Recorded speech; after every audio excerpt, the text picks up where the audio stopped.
Ibihe byiza nshuti bakunzi ba Theo Barasa Network. Tugiye kubagezaho icyegeranyo ku ihuriro ry'ibihugu bya Sahel, AES. Ni mukore subscribe, like ndetse munasharinge. Ihuriro ry'ibihugu bya Sahel, Alliance des États du Sahel mu Gifaransa, mu mpine ni AES. Ni ishyirwaho ry'amasezerano yo gushyigikirana mu kwirwanaho yasinywe hagati ya Mali, Niger na Burkina Faso ku itariki 16 z'ukwezi kwa 9 mu mwaka wa 2023.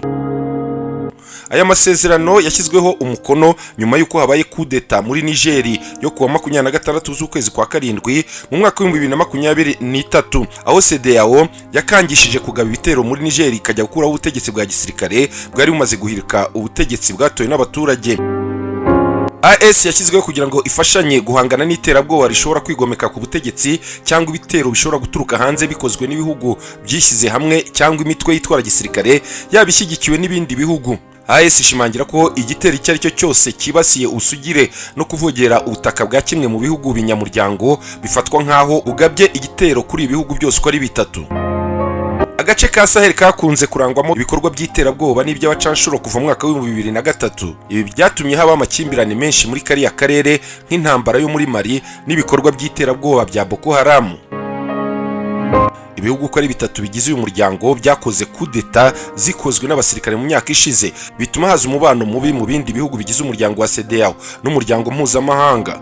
Buri gihugu muri iki kiyobowe n'itsinda rya gisirikare nyuma yo guhirika ubutegetsi. Muri coup d'etat yabaye mu mwaka wa 2021, Assimi Goïta yafashe ubutegetsi muri Mali asimbuye Bandao nawe ubwe waje ku butegetsi. Yakoze coup d'etat mu mwaka wa 2020 ahiritse president wari watowe mu buryo bwa demokrasi Ibrahim Boubacar Keïta. Assimi Goïta yahise ashyiraho komite y'igihugu ishinzwe kurengera abaturage. Nyuma y'amezi make mu mwaka wa 2021 muri Guinea habaye coup d'etat, hajyaho Mamadi Doumbouya aba president w'inzibacyuho, yirukana wari president Alpha Condé. Doumbouya ashyiraho komite y'igihugu y'iterambere aba ariyo iyobora igihugu. Nyuma yo guhirika ubutegetsi mu kwezi kwa 9 mu mwaka wa 2022 muri Burkina Faso, ingabo zahiritse guverinoma yahozeho zishyiraho Ibrahim Traoré, yirukana Paul Henri Sandaogo Damiba waje ku butegetsi nawe akoze coup d'etat mu kwezi kwa 1 mu mwaka wa 2022 ubwo yakuragaho president Roch Marc Christian Kabore. Ibrahim Traoré yashyizeho muvoma yo gukunda igihugu no kukirinda, ikaba ariyo iyobora igihugu. Mu kwezi kwa 2 mu mwaka wa 2023, Minisitiri w'Intebe wa Burkina Faso Apollinaire Joachim Kilem de Tambere yasabye Mali ko hashyirwaho federation hagati y'ibihugu byombi hashingiye ku cyitegerezo cya federation ya Mali. Uyu mushinga wanzwe na Guinea na Mali. Ibihugu bya Guinea na Mali byasabaga ko ahubwo byashyiraho umutwe w'ingabo bihuriyeho mbere ya byose. Muri uko kwezi Mali na Burkina Faso bateguye inama ihuriyeho n'abaministri kandi basaba ko bateza imbere uriya mushinga wa federation. Vuba aha kandi inama y'igihugu ishinzwe kurengera igihugu yashyizweho muri Niger nyuma yo guhirika ubutegetsi mu mwaka wa 2023. Bahiritse ubutegetsi bwa Mohamed Bazoum maze ishyira General Abdurrahman Tiani ku butegetsi.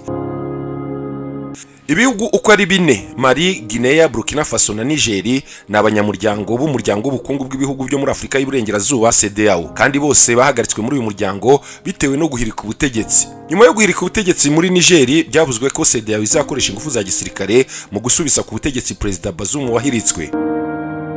Hagati aho agatsiko ka gisirikare kahiritse ubutegetsi muri Niger kahise gashyigikirwa na Mali na Burkina Faso, basezeranyije inkunga ya gisirikare Niger mu rwego rwo kwitabara mu gihe yabitewe n'ibihugu binyamuryango bya Cedeao. Guinea yavuze ko izayifasha mu rwego rwa diplomasi. Nyuma y'uko biyemeje gufashanya mu bya gisirikare, bahise bashyiraho ihuriro ry'ibihugu bya Sahel.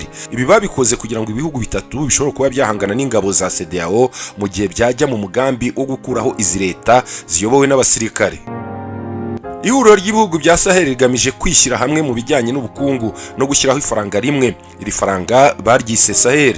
Mu kwezi kwa 2 mu mwaka wa 2024, Perezida wa Niger Abdurrahman Tiani yaganiriye ku ishyirwaho ry'ifaranga rimwe hagati ya Niger, Burkina Faso na Mali.